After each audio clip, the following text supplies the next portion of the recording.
এই মুহূৰ্তত লৈ আহিছো টপ আসামৰ দৰ্শকসকলৰ বাবে আজিৰ বহুকেইটা গুৰুত্বপূৰ্ণ খবৰ। অসমৰ লগতে ভাৰতৰ বিভিন্ন প্ৰান্তৰ পৰা বহুকেইটা গুৰুত্বপূৰ্ণ খবৰ যুগুতোৱা হৈছে।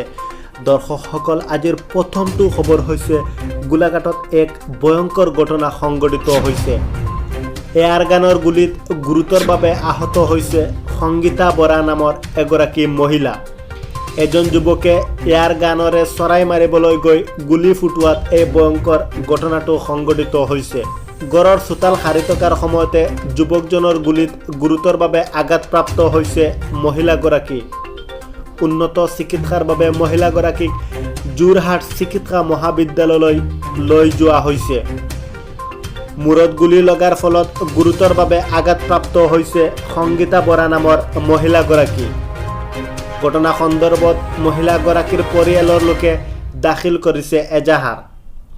ইতিমধ্যে আৰক্ষীয়ে আটক কৰিছে যুৱকজনক। আজিৰ দ্বিতীয়টো খবৰ হৈছে বাক্সাৰ সোৱনঘাটত বন্য হস্তীৰ তাণ্ডৱ। হাতী মানুহৰ সংঘাতৰ ভয়ংকৰ ৰূপ। খাদ্যৰ সন্ধানত ভূটানৰ পাহাৰৰ পৰা নামি আহিছে হাতীৰ এটা জাক। লণ্ডভণ্ড কৰিছে বাক্সাৰ তামলা বস্তিৰ কেইবাটাও পৰিয়ালৰ বাসগৃহ। বন বিভাগত খবৰ দিয়াৰ পিছতো বন বিভাগৰ কোনো লোক উপস্থিত হোৱা নাই। এক গুৰুতৰ অভিযোগ আনিছে গাঁওবাসীয়ে। বাক্সাৰ সোৱনঘাটত বন্য হস্তীয়ে তাণ্ডৱ ৰূপ ধাৰণ কৰিছে। এই মুহূৰ্তৰ আন এটা খবৰ হৈছে এক ভয়ংকৰ পথ দুৰ্ঘটনা সংঘটিত হৈছে। আৰু এই ভয়ংকৰ পথ দুৰ্ঘটনাটোৰ ফলত তেজেৰে ৰংগালী হৈ পৰিছে ৰাজপথ। 8 গৰাকীৰ তিতাতে মৃত্যু হৈছে। দুৰ্ঘটনাৰ দৃশ্য দেখিলে কঁপি উঠিছে বহু লোকৰ। এখন ৰৈ থকা বাছক আন এখন তীব্ৰবেগী বাছে খুন্দা মাৰাৰ ফলত এই ভয়ংকৰ ঘটনাটো সংঘটিত হয়, যাৰ ফলত বাছখনৰ আধা অংশ সম্পূৰ্ণৰূপে ভাঙি চুৰমাৰ হৈ পৰে।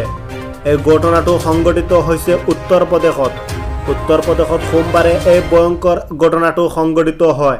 এখন ৰৈ থকা বাছক আন এখন তীব্ৰবেগী বাছে খুন্দা মাৰাৰ ফলত ভয়ংকৰ ঘটনাটো সংঘটিত হয় আৰু বাছ দুখন সম্পূৰ্ণৰূপে চূৰ্ণ বিচূৰ্ণ হৈ পৰে। এই ভয়ংকৰ ঘটনাটো সংঘটিত হোৱাৰ ফলত তিতাতে মৃত্যু হৈছে 8 গৰাকীকৈ যাত্ৰীৰ আৰু বহু লোকক চিকিৎসালয়লৈ প্ৰেৰণ কৰা হৈছে। গুৰুতৰভাৱে আহত হৈছে 13 গৰাকী লোক। দৰ্শকসকল, এই ভয়ংকৰ ঘটনাটো সংঘটিত হৈছে উত্তৰ প্ৰদেশত।